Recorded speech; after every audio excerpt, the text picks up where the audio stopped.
উদ্ভিদ শ্রেণীবিন্যাস বলতে কি বোঝায়? What is meant by plant classification?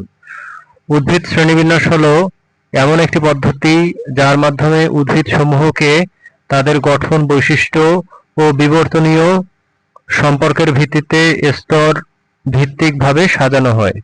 Plant classification is the method of grouping plants systematically based on their structure, characteristics, and evolutionary relationships.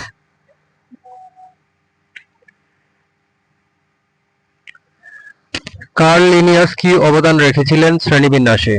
What contribution did Carl Linnaeus make to classification?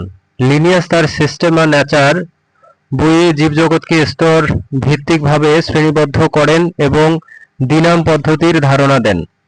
In his book Systema Naturae, Linnaeus introduced a hierarchical system of classification and the concept of binomial nomenclature.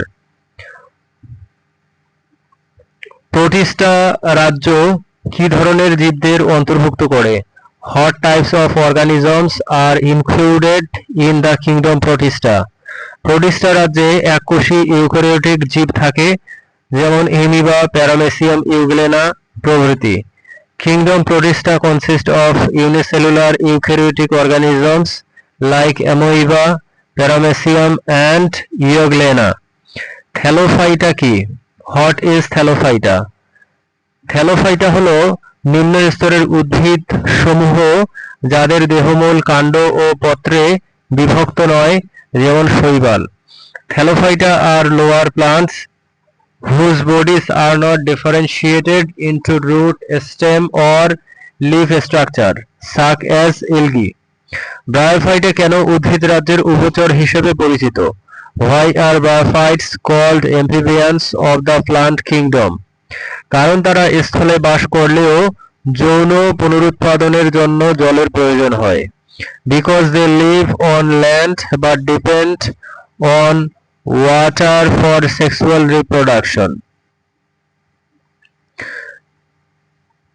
টেরিডোফাইটার বিশেষ বৈশিষ্ট্য কি? What are the key features of pteridophytes?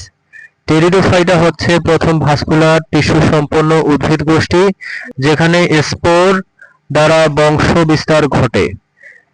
Pteridophytes are the first vascular plant having xylem and phloem reproducing through spores. Gymnosperms ও এনজিওস্পার্মসের মধ্যে পার্থক্য কি? What are the difference between gymnosperms and angiosperms?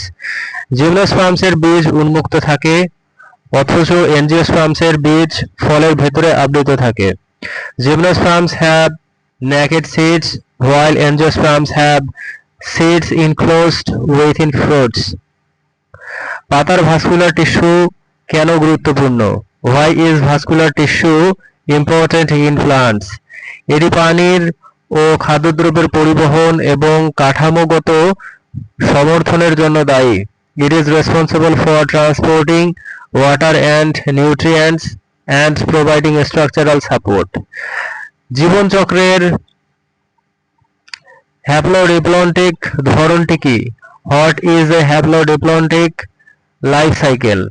এতে উভয় হ্যাপ্লয়েড গ্যামেটোফাইট ও diploid sporophyte পর্যায়ে বহুকোষীয় ভাবে উপস্থিত থাকে।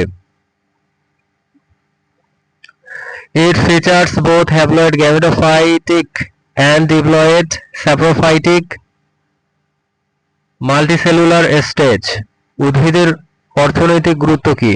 What is the economic importance of plants? উদ্ভিদ খাদ্য, ঔষধ, কাঠ, কাগজ ও জ্বালানি হিসেবে গুরুত্বপূর্ণ সম্পদ সরবরাহ করে। Plants provide essential resources such as food, medicine, timber, paper and fuel.